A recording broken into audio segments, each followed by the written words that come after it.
Hey everyone, it's me, Tim. And me, Camille. So a couple months ago, during one of our planning meetings, we decided we wanted to tackle a big topic: diversity in tech. And every time we decide we're going to do a show on this really big topic, big, expansive subject, we start the same place pretty much every time, which is we go to our big vault of clips and we shuffle through them. It's a huge file cabinet. It's a vault. You may know it. Her name is Google. Guys, we do what you do. We go to Google. So let's just start with our two big searches when we came up with this idea. So Google search number one, let's punch it in here. The next Silicon Valley. What do we get? So no real shockers here. Just about every city apparently is going to be the next Silicon Valley. Some of the top headlines that come back are, here's one that says 5 cities poised to be the next Silicon Valley. So apparently Austin, Texas, Dallas, Texas, Seattle, Washington, Chicago, Illinois, and Miami, Florida, all poised. They're all the next Silicon Valley. Who knew? Yeah. Keep Googling and Phoenix gets another headline. Mm-hmm. And here's a report from CNN on how Detroit could be the next Silicon Valley. Could the Motor City be turning into Tech Town USA? We've hired some people from Silicon Valley. We've gotten somebody from Microsoft and a number of other companies. Some say it just might be. Detroit has seen an 82% increase. Okay, search number 2, diversity in technology. All right, what do we got here? Well, hurry up, Google. Well, we get a ton of stories about the lack of diversity in technology. Shocker.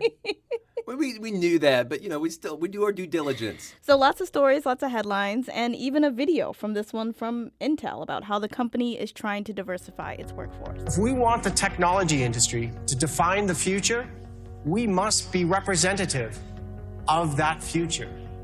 It is all about having diverse views, diverse backgrounds, diverse teams to solve problems. I got to say, this is a nice looking video. It's well produced. It is, and we can appreciate that. Mm-hmm. And of course, Intel is not alone in this diversity effort. The big kids of tech, Google, Twitter, Facebook, have all been called out in recent years for their mostly white and male staffs. And a lot of them have said we're going to get better. But the results have been mixed. So that's what's happening at the very, very top of the tech world as companies try to make themselves more inclusive. But on this episode, we're going to make a trip to my hometown, Kansas City. Cool. And we're going to search for an answer to a totally different kind of question. About barbecue? No, about barbecue. Okay. I wish. No, seriously, guys. On this episode, we're going to try to answer this question. Can you build a brand new tech scene that has diversity hardwired into its core? We live here. We live here. We live here. We live here. A project exploring Race. Class. Power. Poverty. Systems and the people they touch. I'm Tim Lloyd. And I'm Camille Stanley. And from St. Louis Public Radio, this is We Live Here.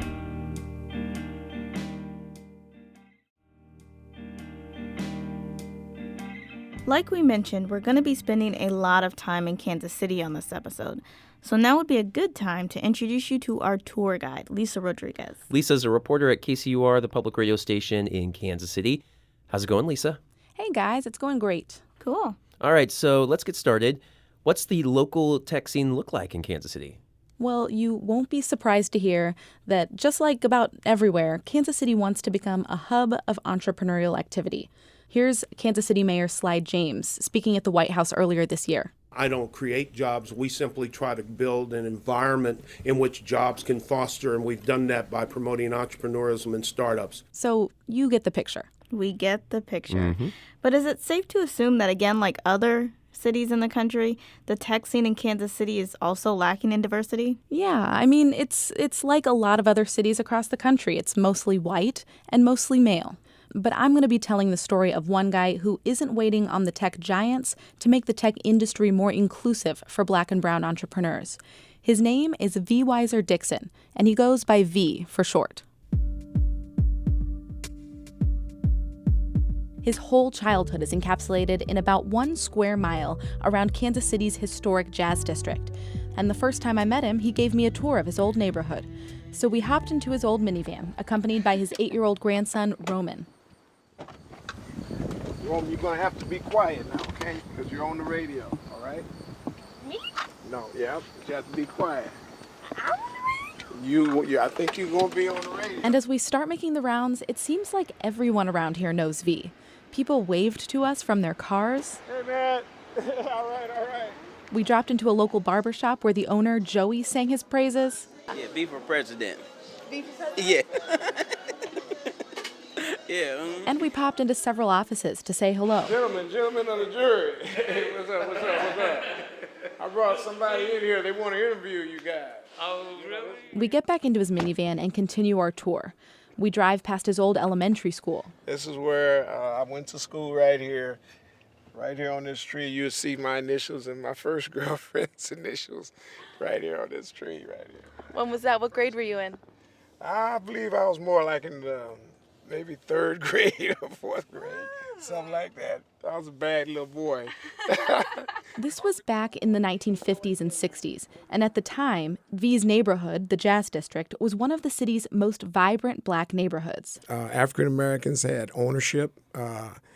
Professionals such as lawyers, restaurants, nightclubs, the streetcar, all that. It was a very vibrant community at that time. But these days, the neighborhood is a shell of its former self. Empty storefronts, aging buildings, and big sections of empty, overgrown land. We drive by stretches where people have left huge piles of trash on the side of the street. Yeah, somebody's dumping again. V has an ambitious idea he thinks could breathe new life into this part of town. As city leaders push to make Kansas City the next tech magnet, V has purchased 22 acres of land just south of the main drag in the Jazz District. He wants to build a sort of tech hub centered on entrepreneurs of color. There would be co-working spaces, apartments, and business incubators. Yeah, it'd be an urban technology and research park. Some developers might call it a mixed-use development, but kind of focused on Kansas City's startup, being a startup city. Officially, it would be called the Enterprise Village Ecosystem, or EVE. The local paper dubbed it a Black Silicon Valley. But if you ask V, he likes to refer to it as the New Promised Land. The biblical reference is no coincidence. V's also an ordained minister. I'll tell you more about that in just a little bit. But for now, you should know that at the same time V is trying to get his project off the ground, the marketplace for tech development in Kansas City is getting crowded. Less than 4 miles away from where V wants to build his project, construction has already started on a different co-working space, billed by developers as the world's biggest co-working studio. And developments like that are popping up all over Kansas City as the town vies with other cities to become this Midwestern tech mecca. With all that investment, it begs the question, does the city need another startup hub with such a specific target? I called 5 or 6 people in the entrepreneur and tech scene around town, and the initial reviews are mixed. Some people I talked to kind of balked at the term Black Silicon Valley, saying it sounded divisive and exclusive. But a lot of people said, whether or not we like to admit it, Kansas City isn't really inclusive to entrepreneurs of color, and that a space like this, if V can pull it off, would be great. Overall, I think it's a great idea. Lewis Bird is the founder of a company called Melly Blue, which consults with businesses who want to be more inclusive. I met up with him at a popular coffee shop in Kansas City. He says black and brown startup founders around here tend to be put in a box. He tells me a story about going to Tech Week KC. It's this big event in the local startup community that featured tons of panels on all sorts of different topics like artificial intelligence, big data, and marketing.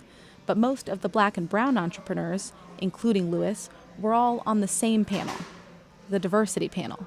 And this isn't unique to Kansas City, it's everywhere, right? But there's elements of a lot of non-inclusiveness that it just happens. And we see it from, the venture capitalists, who do they fund? You see it to people being invited to certain things, and I mean, it's definitely there. He says the problem is the startup community isn't really ready to admit that it has a problem. Around here, people like to throw around the phrase, Kansas City nice. You can think of it kind of like a mix of Midwestern humility and Southern hospitality. Locals really like to pat themselves on the back for it. But this folksy charm can have a downside. like turning a blind eye to the fact that in a city that's about 30% black, the local startup scene is almost entirely white and male. Lewis says he saw the Kansas City nice effect very clearly at the Tech Week KC conference. I brought up inclusion, and then honestly, the energy in the room shifted. It was just like, what do you mean inclusion? And you can see everybody tensing up. I heard a similar story from a woman named Felicia Hatcher. She's one of the founders of Black Tech Week, and she was in Kansas City about a year ago. I reached her on her phone in her home base of Miami. One guy that pretty much heads, from the introduction of his panel, kind of heads the startup ecosystem kind of building and activity in Kansas City. I had a conversation with him, and I was like, this is what we're doing in South Florida. Like, what are you guys doing to engage, like, the African-American community in Kansas City? And his words have stuck with me since, because he's like, we're just trying to figure out the startup part first before we even think about diversity. And his words stuck with me because I'm like, that is the reason we have this problem all across the United States. You could probably parachute into any town having this conversation about diversity in tech and hear a lot of the same issues that Felicia brings up. And clearly, V is onto something by positioning his project, Eve, as a way to fill the void for entrepreneurs of color. But is he the right guy to pull it off in Kansas City? V's no stranger to starting his own successful business and helping others get their ideas off the ground. V has a degree in mechanical engineering, and he first caught the entrepreneurial bug while he was working as a parts buyer for Ford. Originally, V set his sights on getting into the steel business, but at the time, the bottom was falling out of that market. Meanwhile, back in Kansas City, his dad, who's a doctor, had purchased an office building to start his own practice. There was some open space in the building, and V spotted an opportunity. He figured he could open up a fast food chicken wing restaurant and pair it with something else that was pretty rare at the time. Now, right here on this corner on 18th and Brooklyn was our incubator. Now you see it as a parking lot. Think about that. V started a business incubator in Kansas City in the 1980s. We had this big old building. We didn't know we needed to fill it up with tenants. And if you had an idea, dream, or vision, we would help you go into business in order to create, this incubator type or cluster of small businesses that would be, feed one another. One of his first tenants was Lucy McFadden. She was 24 and a recent beauty school graduate. When she met V, she and her sister were looking to rent booth space in a salon that a different gentleman was running in V's building. Shortly after they moved in, though, her sister moved to Hawaii, leaving Lucy 2 spaces to pay for. And so when she moved, I thought my rent would double, which at that time I wasn't able to afford that. So I went to talk to V, and V's like, oh, Lucy, just keep paying what you're paying, don't even worry about it. And which I was surprised because, I had 2 big rooms and, so anyway, V just let me continue to work. And so when the gentleman left that owned the salon, I went again to talk to V about taking it over, and he's like, of course. And I didn't have to go in with a lump sum paying for the business because there was already stylists in there working. So basically, I just started paying him and took the business over. I didn't know anything about owning a salon. V kind of took a chance on me, Now, Lucy has 4 salons. I also talked to some of V's lifelong friends. They say he was constantly helping other people start businesses, and even if they turned around and failed, he didn't really sweat it.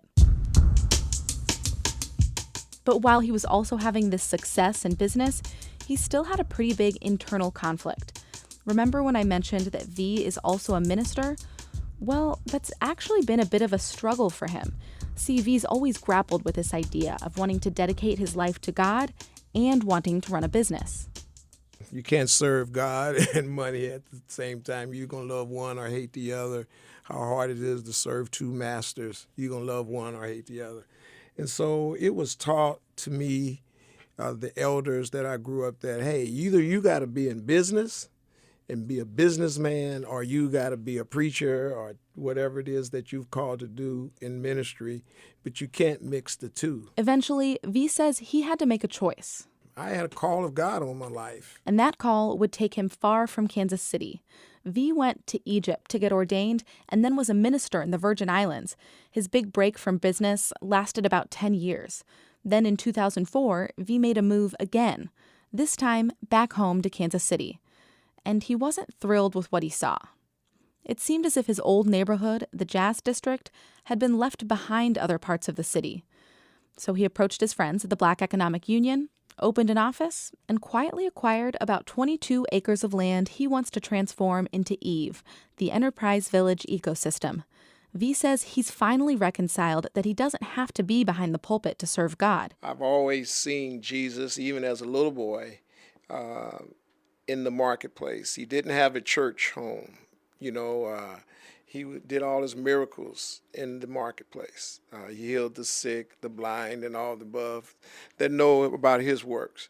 He recruited business people, such as Peter, Paul. They were fishermen, accountants. He didn't recruit not one, pastor or preacher or clergy in his day. They were all businessmen and regular people just like me and you. So V has his vision, and there's a need for the type of project he's trying to build. On top of that, he's finally made peace with his internal conflict between religion and business. But coming up, it will take more than faith for him to succeed.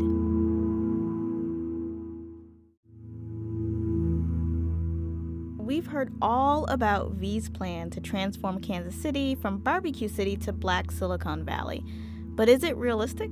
In the next half of the show, we try to answer that question and explore just what V is up against. Lisa picks the story back up by putting V's project through a stress test of sorts. To vet V's idea, I went to Felicia Hatcher. We heard from her earlier. She's one of the founders of Black Tech Week and travels a lot, consulting for people who want to build startup communities. She's also given numerous TEDx talks and been recognized by the White House 3 separate times for her work in entrepreneurship and social change. She's a champion for ideas like V's. He's hitting the nail on the head as far as addressing that problem and addressing that problem in the community that can definitely benefit from it when all the pieces of the pie come together. And when I talked with Felicia, she laid out what 4 of those pieces would be. So let's go down the list. Piece number 1. K through 12 has to be involved because that's starting that activity and that's starting that education and kind of non-traditional skills-based education very early. On that front, V's project is pretty well situated. Bordering on one side of his property, there's a new elementary school that focuses on science and technology. And on another border of his property is Lincoln Prep, where V went to high school. He says both schools are eager to work with him when he gets his project off the ground. So V gets a check mark on this one. And sticking with education, piece number 2. A really strong university partner has to be a part of that conversation. It has to be a part of that plan. V has letters of support from the University of Missouri-Kansas City, which has some student housing just a few blocks away, and from Avila University. Both have stated interest in opening programs in V's development once it's built. So I'll give him a check mark on that one too. This brings us to big thing number 3, workforce development. Training with boot camps, with hackathons and all those things. Like, where are those taking place, targeting that community in Kansas City right now? And if they're not, then that's something that has to be added in order for that to be sustainable. V's made some inroads on that front too. So another check mark. And finally, big thing number 4, infrastructure, both intellectual and physical. A co-working space that allows those businesses to kind of come in, be incubated, or go through some sort of accelerator that has a focus on minority businesses in order to give them kind of like the wraparound support that they need to actually be able to flourish in that area. That's the element that V is planning on building, a mix of residences, retail space, and offices. So V got pretty good grades as far as being on the right track with his idea. He's already thought about all of the components of an innovation district that Felicia set out. Okay, Lisa, we got to cut in here. Yeah, because we've got a few questions. So far, this all sounds really great, but what about the people who are already living in the Jazz District? Well, that's complicated. Let me give you some context. I've already mentioned V's not the only one focused on reshaping the Jazz District. The city of Kansas City is pouring millions into the same part of town, and it's been getting loads of pushback. Why is that? Well, for decades, developers and city officials have made big promises to residents living in the neighborhood. In fact, the city's put more than $100 million into revitalizing the area. But despite all of this, not much has changed recently. So people living there now are skeptical of anyone who comes in with some big idea. So this all sounds very similar to what we've heard here in St. Louis and really every city in America from Black residents who've been promised huge changes in their neighborhood, and really nothing has happened. Exactly. So many who are here living in Kansas City are just unimpressed or skeptical of the city's latest promise, which is to invest $27 million into the area just north of V's land, which is the most famous stretch of the Jazz District. I kept hearing this thing over and over is that we want white people to come down here. I don't. I really want economic development for the people that live here. That's the voice of a woman who didn't want to give her name during a town hall this past summer about the city's plans.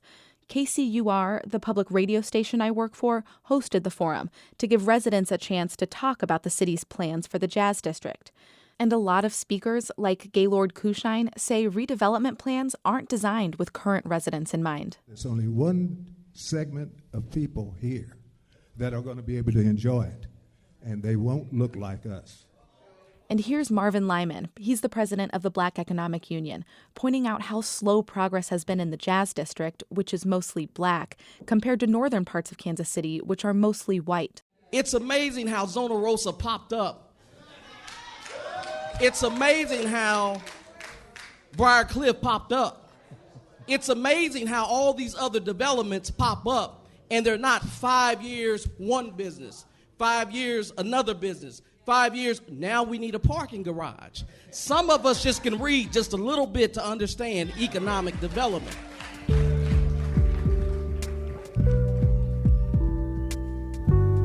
So how does V plan to get around some of the skepticism and resistance?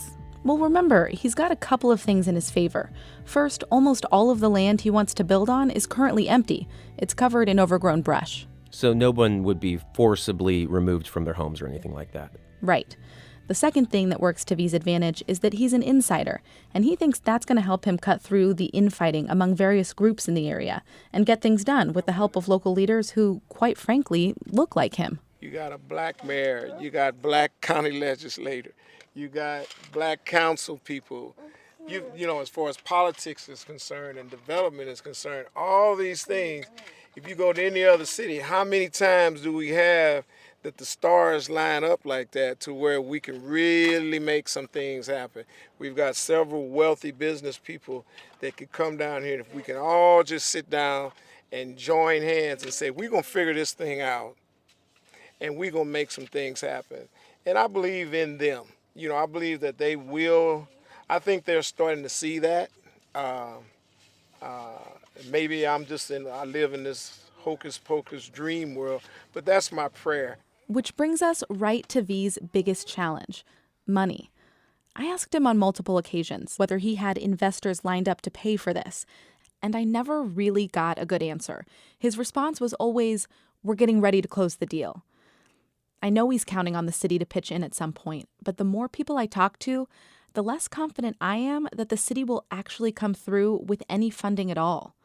Quentin Lucas is the city council member who represents the Jazz District, and he's doubtful much, if any, money will come from the city. I'll say this. There does have to be a time when all of us in city government start to think about how much money are we going to put into specific areas, as opposed to actually saying, okay, we put in our investment, and then from there we're going to leverage dollars thereafter. So what I mean by this is I'm certainly happy to probably co-sponsor if we see a good plan, application of maybe certain tools such as tax abatements and others in this area. Like everyone who lives there, he knows V, but he's not quite sold on the idea yet. It sounds nice, but he has a lot of the same questions that we have. How is he going to attract all these businesses to his project? And where's the money? I don't know if this is the type of project, particularly given that we're contributing $28 million of block or two north. I don't know if this is the type of dollar for a project where city funds directly to be put into. And frankly, I can't be sure of that yet because I don't know the full contours of what the project is. I'm excited by the idea. and I'm excited by what he has planned. I would certainly hope that significant private capital takes the lead in this project. Is it something that you think is realistic, or is this a nice dream? You know, that's a good question. I think it's realistic if we put a lot of work to it. And by work, I don't mean meeting with people who say, cool idea. And there are a lot of people who have said, cool idea. V. Weiser keeps a whole binder full of letters of support from organizations and individuals around the city. Back in his office, V showed me.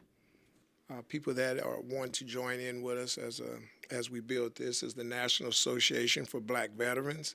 They've given us a letter of support, and we have a project for them. We have Associated Wholesale Grocers that has given us a letter of participation to build our grocery store, which we know that we're in a food desert. As much support as V has from organizations, they're more like pats on the back than money. That has been the biggest question all along, and it remains the biggest question. But as he has through his entire life, V has faith that this will work out. And just a few weeks ago, he took one small step forward. C.S. Carey, a recycling company in Kansas City, donated their new forest mower to help remove all the trees and the brush growing on part of V's property, right across from the Kansas City Neighborhood Academy, the same building where V went to elementary school. It may not seem like much, but for Marvin Lyman, the president of the Black Economic Union, it was huge. We can stand here and see the school when just, over the past several years, we haven't been able to do that. That is just for young people to come out and not see an overgrown forest. He says the simple act of clearing the blight will allow students and the community to really envision what that space could be. He's in full support of V's plan, by the way. And as for V, he watches that machine mow down trees and overgrowth with tears in his eyes. Boy, I don't have words cannot express really what's going on in my heart right now. This is the first steps to a new beginning. On this day, V sees a path finally starting to clear. Where it will lead, however, is uncertain. Could this be the first tangible step toward building a more inclusive tech scene? Maybe. Money is obviously going to be an issue, as are politics and a long-standing mistrust between residents and developers. But what does seem certain is that the need for projects like V's is not going away. We want to make sure we give a very, very, very special, heartfelt thank you to Lisa Rodriguez for putting up with our craziness. Yeah. It's been a long ride. It's been a long ride. But thank you, Lisa, for that excellent story. That was really, really great. It was awesome, Lisa. Thank you so much. But hey, guys, if you're listening out there and the tech scene and diversity is something that's hot in your area, we want to hear about it. So tell us on Twitter. We're at WeLiveHereSTL. And We Live Here is produced by me, Tim Lloyd. And me, Camille Stanley. Sheila Newman is our editor. And Cassie Morgan composed our theme music. And from St. Louis Public Radio, this is We Live Here.